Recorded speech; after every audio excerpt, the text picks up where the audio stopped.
ಸಜ್ಜನ ಬಂಧುಗಳೇ, ನೊಂದ ಮನಸ್ಸಿಗೆ ಸಂಜೀವಿನಿ ಆಗಿರುವ ಈ ಧ್ವನಿಗೆ ನಿಮ್ಮದೊಂದು ಲೈಕ್ ಇರಲಿ. ಇವತ್ತು ನಾನು ನನ್ನ ನೆರಳು ಕೇಳಿದೆ, ನನ್ನ ಹಿಂದೆ ಯಾಕೆ ಬರ್ತೀಯಾ ಹಿಂಬಾಲಿಸ್ಕೊಂಡು ಅಂತ. ಆಗ ನೆರಳು ಹೇಳಿತು, ಮತ್ಯಾರಿದ್ದಾರೆ ನಿನ್ನ ಜೊತೆ ಅಂತ. ಜೀವನದಲ್ಲಿ ಕಳೆದುಕೊಳ್ಳಬಾರದ ನಿಜವಾದ ಸಂಪತ್ತು ಅಂದ್ರೆ ಒಳ್ಳೆಯ ಸಂಬಂಧಗಳು ಹಾಗೂ ಒಳ್ಳೆಯ ಸ್ನೇಹಿತರು. ಮಾತಾಡಿದ್ರೆ ಸಮಸ್ಯೆ ಸಾವಿರದಷ್ಟು, ಮೌನದಲ್ಲಿ ಬದುಕಿದ್ರೆ ಅರ್ಥ ಸಾಗರದಷ್ಟು.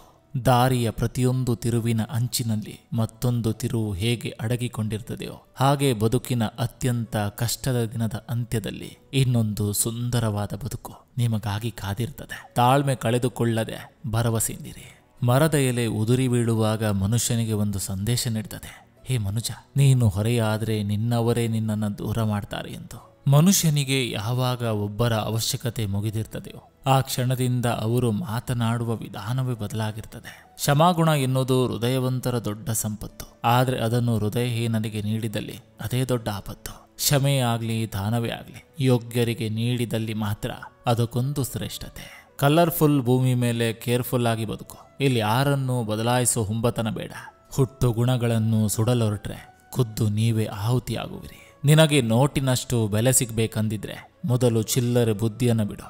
ಈ ಪ್ರಪಂಚದಲ್ಲಿ ಅರ್ಥ ಆಗದೇ ಇರೋ ವಿಷಯ ಅಂದ್ರೆ ಮನುಷ್ಯನ ಮನಸ್ಸು. ಯಾವಾಗ, ಯಾಕೆ, ಹೇಗೆ ಇರುತ್ತೆ ಅನ್ನೋದೇ ಗೊತ್ತಾಗಲ್ಲ. ಎಚ್ಚರಿಕೆ, ನಾವು ತುಂಬಾ ನಂಬಿದವರೇ ಕೊನೆಗೆ ನಮ್ಮ ಮನಸ್ಸಿಗೆ ನೋವು ಮಾಡೋದು.